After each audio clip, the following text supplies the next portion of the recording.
France. Give me a sense, I mean, this is, I guess, not a surprise. If you believe the polls for the second round, it's a clear win for Emmanuel Macron. What needs to happen for Marine Le Pen to become president? A major, unprecedented event, I would think. There's a very sociological view of Emmanuel Macron, which would be to say you really need to shift the mindsets of the French people to get them to vote for a French banker, to get them to vote for a guy who basically, so young and so on and so forth.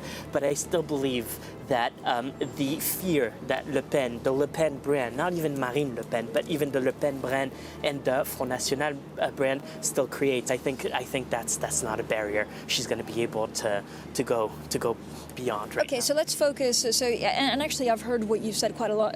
Quite a lot. None of the polls. Again, the polls actually put him at around 60%. Yeah. And certainly, this is what the markets believe. What does a presidency under Emmanuel Macron look like? Are we going to see more growth? He's going to have a massive hurdle. I don't know how much power he'll get in Parliament because of legislatives. I mean, he has a movement. He doesn't even have a recognized party. No, I think you're right on movement, right on target. It is very, very difficult right now to overestimate the significance of what's going on.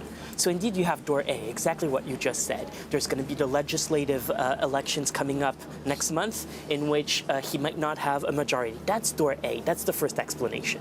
The second explanation is to say, right, left, tonight, that doesn't exist anymore in France. We're basically in uncharted territory. Conventional wisdom would like us to think, when there's a population extremely tense, extremely discontent, they go naturally to the populist, to the extremes.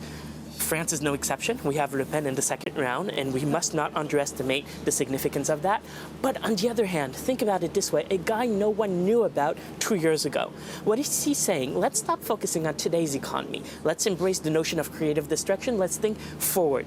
That means let's stop trying to protect jobs, anti-populist. Let's try to think about skills, about competence, about know-how. Okay, but Jeremy, do people actually vote for Macron because of policies, or is it because they think Fillon is a crook because they think that Marine Le Pen is a xenophobe and Mélenchon is too far left? Well, it's both. It's both, because for the first time in French history, you can be a rejectionist and not have to vote for one of the extremes. And I think that's what's fundamentally new. And you start to see in the economic program what he's actually trying to promote, this notion of trying, again, to focus on skills, focus on education. One very close policy advisor to Macron said we have two priorities. The education on one hand, education, and reform of the labor market on the other. That is really, really where things do not work in France. That much we know, and it's basically trying to go for gang for the buck.